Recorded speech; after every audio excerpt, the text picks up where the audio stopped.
Ավանդույթի համաձայն յուրաքանչյուր տարվա փետրվար ամսին համայնքներում տեղի են ունենում մարզամշակութային միջոցառումներ, որոնք համախմբում են մարզիկներին ու մարզասերներին նպաստելով սպորտի մասսայականացմանը, առողջ ապրելակերպի ձևավորմանը։ Փետրվարի 20-ին Սևանի բազմագործառութային քոլեջի հարակից խաղահրապարակում անցկացվեց Գեղարքունյաց ձմեռ 2026 ավանդական մարզամշակութային տոնակատարությունը «Լինենք առողջ» խորագրով։ Կազմակերպիչներն էին Սևանի համայնքապետարանը, Նորիկ Դագարյանի անվան մանկապատանեկան մարզադպրոցը, համայնքային մշակութային կենտրոնը։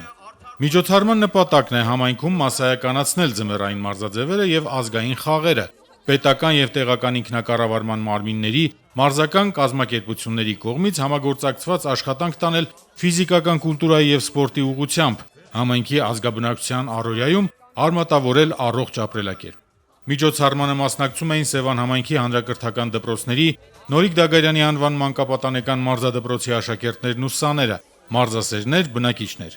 Սևանի Ոմա մարզասրահում անցկացվեցին հրաձգության մրցումներ, որտեղ իրենց հրաձգության կարողությունները չափեցին Սևանի եւ բնակավայրերի հանրակրթական դպրոցների բարձր դասարանների աշակերտները։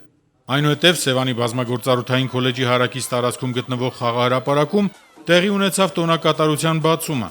Մարզամշակութային միջոցառման ընթացքում անցկացվեցին մրցումներ հետևյալ խաղամարզաձևերով. պարանի ձգում, 8-ից 16 կիլոգրամ կշռաքարի բարձրացում ազատ ոճով,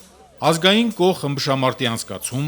նետում նշանակետին, ձնեմարդի պատրաստում, չմշկասահք, հրաձգություն, բարձունքի գրավում, Նորիկ Դագարյանի անվան մանկապատանեկան մարզադպրոցում անցկացվեցին նաև շախմատի եւ մինիֆուտբոլի մրցաշարեր։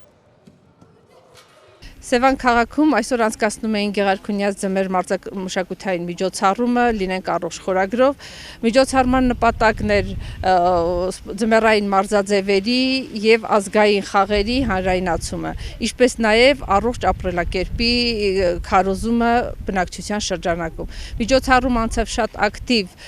մթնոլորտում, ակտիվ էին Սևանի թե երիտասարդությունը, թե դպրոցականները, տրվեցին հաղթողներին համապատասխան հավաստագրեր, պատվոգրեր, շնորհակալագրեր եւ նաեւ մրցանակներ։